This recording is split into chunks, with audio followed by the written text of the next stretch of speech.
Welcome back to another edition of the Picture Book Post. I'm Dr. Aaron Shaw. Today we're going to be talking about Mary Had a Little Lab by Sue Fleiss and pictures by Petros Balobasis.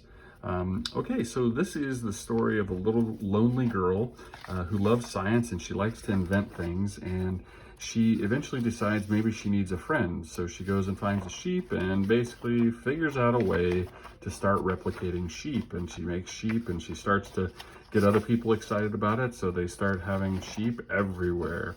And pretty soon she needs to take her lab around that she's been using to produce the sheep to start collecting the sheep. And everywhere that Mary goes, now her lab is sure to go. Ha ha ha.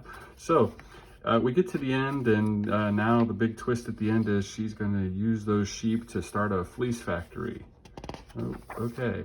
So this to me reeks of somebody that thought, oh, here's a funny title, Mary Had a Little Lab, and how can I make a story out of that? And then they made a story that was just mediocre at best.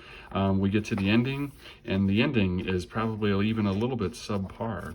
I do think the illustrations are cute, and the idea is just kind of okay, and it could have been great if it had some kind of awesome ending at the end, but it wasn't really that funny, it wasn't touching, and so when you get to the end of any book and there's no real emotion, then you just kind of walk away saying, okay, well, I guess. So I loved the title, I loved the cover, but there was no really great, strong delivery at the end for me. So for me, this is a pass, and thanks for listening. We'll talk to you next time on the show.